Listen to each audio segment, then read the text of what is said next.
sebagaimana kita telah menerima visi dari Tuhan bahwa tahun 2020 adalah tahun percepatan untuk mencapai tujuan.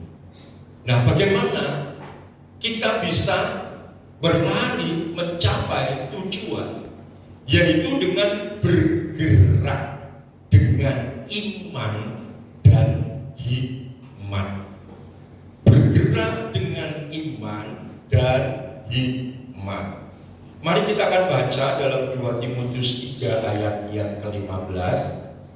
Kita akan baca bersama-sama, sudah tercantum di PowerPoint di depan. Kita akan baca hitungan yang ketiga mulai 1, 2, 3. Ingatlah juga bahwa dari kecil engkau sudah mengenal kitab suci yang dapat memberi hikmat kepadamu dan menuntun engkau kepada keselamatan oleh iman kepada Kristus Yesus. Amin. Nah, ini merupakan nasihat yang diberikan Paulus kepada Timotius. Nah, Paulus sebagai bapak rohani menasihati Timotius untuk dapat apa? Dapat memiliki hikmat dari kebenaran, ya, kebenaran Injil dalam menyingkapi keadaan akhir zaman. Ya, jadi Timotius diberitahu oleh Paulus supaya ia dapat memiliki hikmat yang datang dari kebenaran Injil untuk dapat menyingkapkan keadaan akhir zaman dan tetap dan terus bertumbuh, ya, dalam apa? Dalam iman yang membawa kepada keselamatan. Bukan cuma hanya keselamatan di dalam dunia ini, tetapi juga di masa yang akan datang, yaitu memiliki hidup yang kekal. Nasihat ini penting sampai ditekankan hal ini, yaitu bahwa Timotius memperolehnya dari sejak dalam kondisi atau sejak masih anak-anak. Makanya Timotius dibimbing dari sejak kecil, ya saudara, dididik, dibimbing dari sejak kecil untuk memiliki hikmat dan iman. Ya, artinya apa? Artinya proses pembelajaran hidup dengan hikmat Tuhan dan iman yang bertumbuh menjadi dewasa di dalam Kristus Yesus. Untuk kita menyingkapi apa yang akan terjadi dan sedang terjadi di tengah-tengah kehidupan kita di akhir zaman ini, kita butuh apa yang namanya hikmat dan kita butuh apa yang namanya iman. Ya, maka dalam pendahuluan kemudian saya menulisnya demikian. Dalam menyikapi kondisi hidup sekarang ini, setiap orang bisa berbeda-beda. Masing-masing mempunyai pemahaman dan cara yang berlainan. Tetapi yang perlu kita sadari, ya, bahwa hidup itu menyangkut tentang dua hal, yaitu bicara tentang yang kelihatan dan yang tak kelihatan. Maka ada hal yang penting di sini dalam mendalami tentang hal yang kelihatan, yaitu yang bersifat jasmani, dan tak kelihatan, itu yang bersifat rohani. Yaitu apa, Bapak Ibu Saudara? Kalau yang berbicara tentang kelihatan, maka kita singkapi dengan hikmat. Sedangkan yang tak kelihatan, kita menyingkapinya dengan iman. Makanya hikmat dan iman itu tidak boleh disepelekan. Ini harus diterapkan dalam kehidupan kita, meskipun waktu kita memahami, mengerti keadaan dunia ini berbeda-beda. caranya berbeda-beda, pemahamannya boleh berbeda-beda, tetapi berkaitan dengan masalah iman, hikmat dan iman itu sangat dibutuhkan untuk dapat mengerti apapun yang terjadi di tengah-tengah dunia ini. Ya, sebab bicara tentang jasmani itu berbicara tentang realita kehidupan yang harus dimengerti dengan hikmat. Tetapi berbicara tentang rohani itu adalah tentang spiritual yang harus diterima dengan iman. Ya. Nah, mari kita akan lihat skema tentang penanganan terhadap keadaan hidup. Saya membuat skema, ya. Di sana saya menulis kondisi hidup, ya. Kondisi hidup. Mari kalau bisa diteruskan CD-nya. Kita akan lihat sejenak. Nah, kita lihat di sini. Kondisi hidup. Korelasinya dengan akhir zaman yang sedang terjadi, bahkan sekarang ini adalah berkaitan dengan wabah corona. Ya. Bagaimana kita menyikapi? Di atas saya tulis hal jasmani dengan hikmah, di bawah hal rohani dengan iman. Nah, ini yang harus kita pahami bersama-sama supaya apa? Supaya nanti kan benar-benar kita akan diselamatkan sebagaimana dalam suratnya Paulus kepada Timotius. Nah, lihat sejenak, kita lihat hal jasmani atau hikmah. Ya, next. Hal jasmani adalah hal-hal yang dapat kita lihat, hal-hal yang dapat kita raba, bahkan hal-hal yang dapat kita rasa. Ya, maka dalam menyikapinya kita membutuhkan apa? Pengetahuan. Dalam hikmah itu ada pengetahuan. Jadi Bapak Ibu Saudara perlu mengetahui apa yang sekarang sedang kita hadapi berkaitan dengan virus corona. Saudara mesti mengenali apa itu. Punya pemahaman, punya pengenalan, pengetahuan, ya. Dan kita juga harus mengerti dengan benar. Disinilah hikmat sangat dibutuhkan. Ya. Hikmat itu kita butuhkan. Nah, hikmat itu apa? Hikmat itu adalah pengertian dan pemahaman yang dalam mengenal orang, mengenal barang, mengenal akan kejadian atau situasi, supaya dengan hikmat itu kita bisa menghasilkan kemampuan untuk menerapkan apa yang kita pahami, apa yang sudah kita temukan nilai-nilainya, dan bagaimana kita berbuat sesuai dengan pemahaman yang kita dapatkan dari hikmat. Nah, satu contoh, ya. Virus corona. Kita harus kenali, pahami, dan sikapi dengan bijak, sehingga kita dalam mengambil langkah dan tindakan dengan benar, baik, dan tepat. Makanya jangan nekat dan jangan sembrono, tetapi ikuti apa yang diarahkan secara resmi oleh pemerintah dan lembaga gereja. Mari kita mau kenali wabah yang namanya virus corona. Saya menulis beberapa hal. Itu yang pertama, apa yang dimaksud dengan virus corona? Virus corona itu adalah virus yang menyerang sistem pernafasan manusia. Virus ini masih berhubungan juga dengan penyebab SARS MERS ya, yang sempat merebak beberapa tahun yang lalu. Jadi ini virus yang menyerang pernafasan.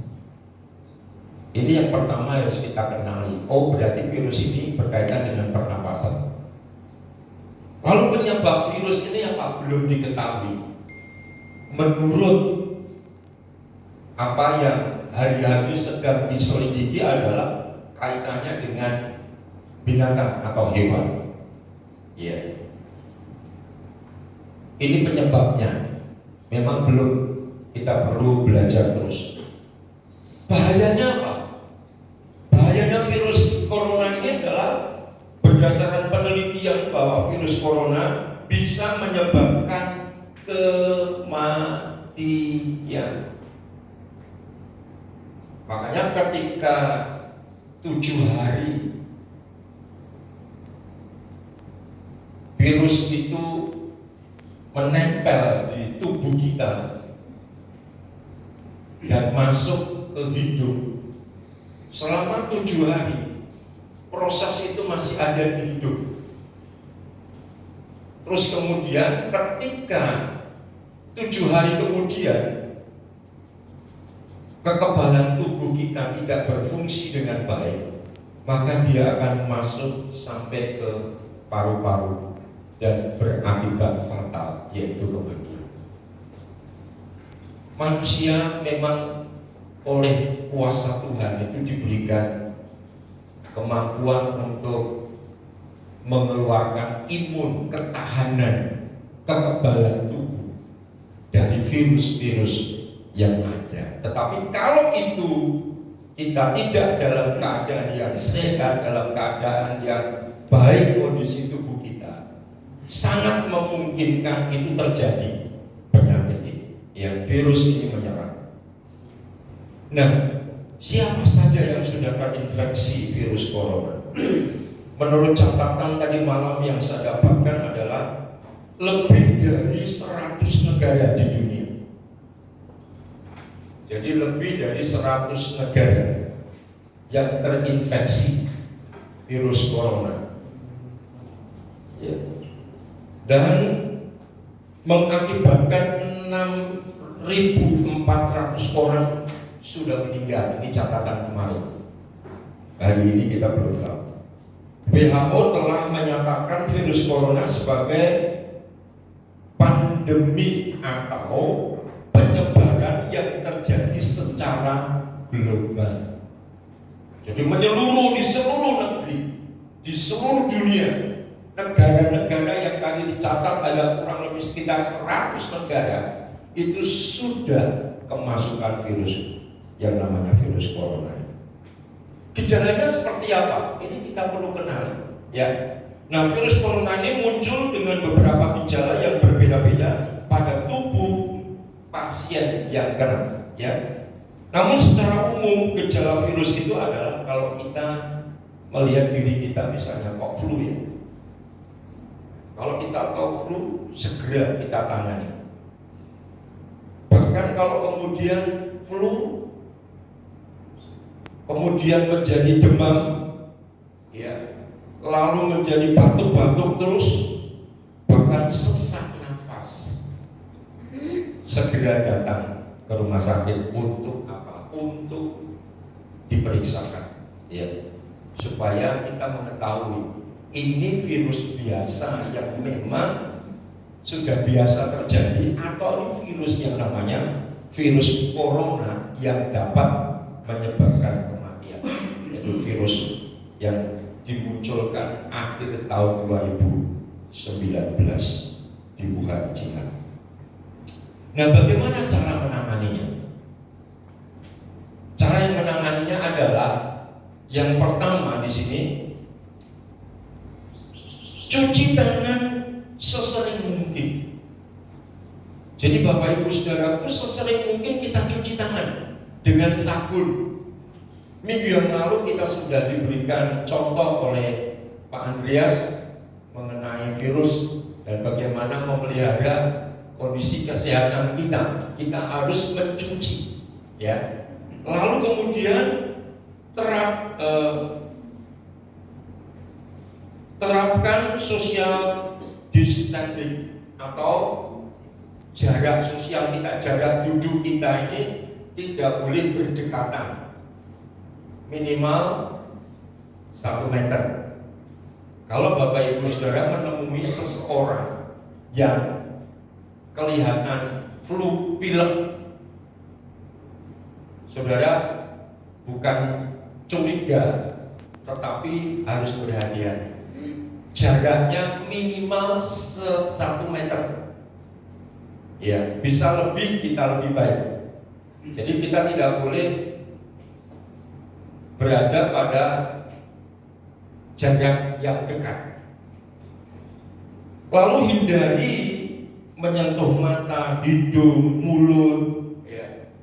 Hindari selalu, karena tangan kita ini seringkali tanpa disadari suka pegang-pegang. Ya. Jadi tolong itu dijaga dengan baik. Lakukan aturan bersin yang baik. Nah, kalau kita kena pilek misalkan, Bapak Ibu Saudaraku harus menggunakan masker. Ya, menggunakan masker supaya virus itu tidak terlempar dan kemudian mengenai orang lain. Itu kita harus, kalau memang kita sedang pilek, bersin dan sebagainya. Jika mengalami demam, batuk dan kesulitan bernapas, segeralah ke dokter atau ke rumah sakit. Nah, ini yang saya maksudkan tadi, bahwa kita menggunakan hikmat, tidak sembrono, tidak ngawur, tetapi dengan hikmat menyikapi apa? Menyikapi persoalan masalah virus corona ini. Nah, bagaimana hal rohani? Kita harus dengan iman, ya. Nah, bahwa dalam hidup ini ada hal-hal yang nyata tetapi tidak kelihatan. Itu kita harus sadari. Ada hal-hal yang nyata, fakta ada, tapi tidak bisa dilihat. Sebuah contoh apa? Udara, angin. Kita kan nggak tahu Bapak Ibu Saudara, betul kan? Tapi kita bisa merasakan kehadiran angin itu. Nah, untuk dapat menerima hal ini tentunya melibatkan sikap percaya dan keyakinan yang teguh. Iman apa? Iman adalah dasar dari segala sesuatu yang kita harapkan dan bukti dari segala sesuatu yang tidak kita lihat. Mengharapkan adanya penggenapan janji Tuhan dan pembuktian dari kenyataan yang terjadi dahulu, sekarang, dan yang akan datang. Jadi iman itu dasar dari apa yang kita tidak lihat, tapi kita percaya. Bahkan pembuktiannya dari iman kita itu menjadi nyata ketika kita benar-benar kita mengimani. Ya, saya menggunakan contoh yang sama berkaitan dengan virus corona.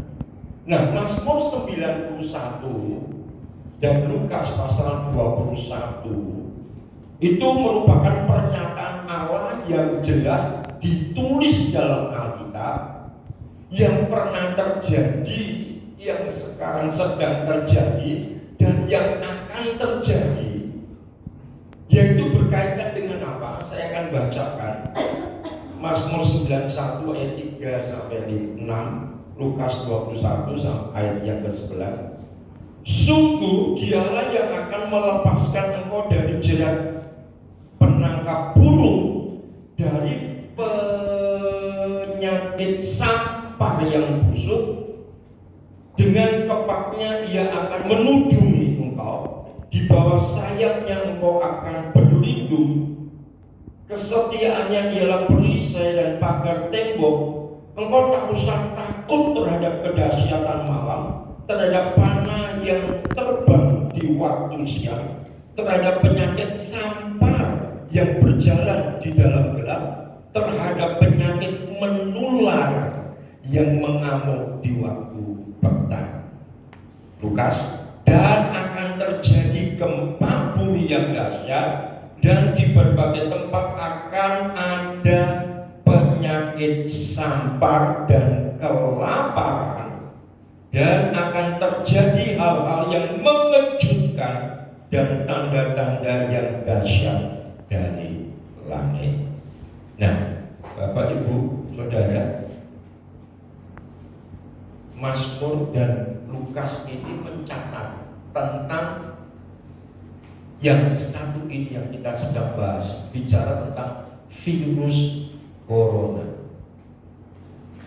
Nah, virus corona itulah yang disebutkan dari penyakit sampar. Ya, penyakit sampar. Di Mazmur disebutkan penyakit sampar, ya. Di Lukas juga disebutkan penyakit sampar, penyakit yang menular. Nah, sekarang kita mau lihat, ya, bicara tentang keyakinan kita, pasti kita berkata, mana mungkin?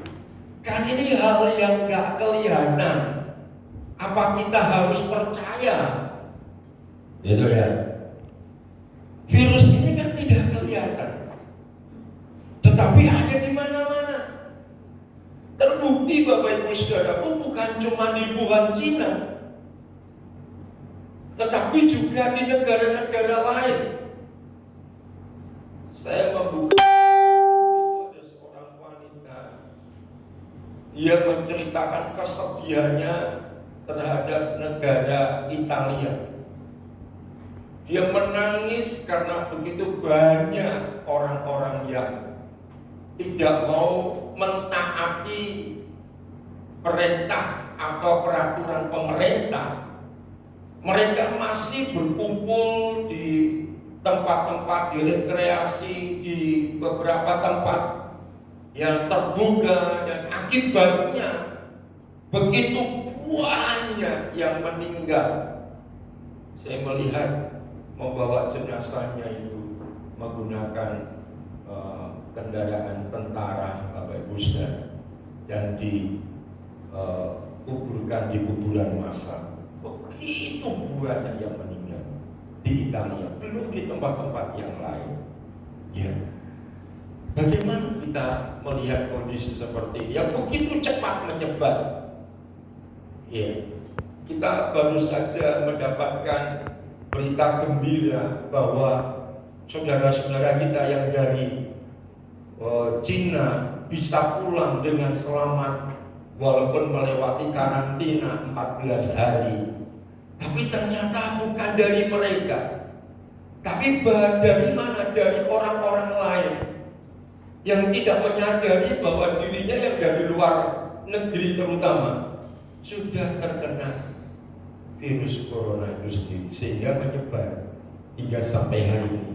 Bukan hanya di kota, di Jakarta dan sekitarnya, tapi ada beberapa kota termasuk di Solo, ya, yang zona merah, ada beberapa di Kalimantan ada, ya, dan ada beberapa juga yang mungkin saya belum bisa melihat, mendengar berita selanjutnya.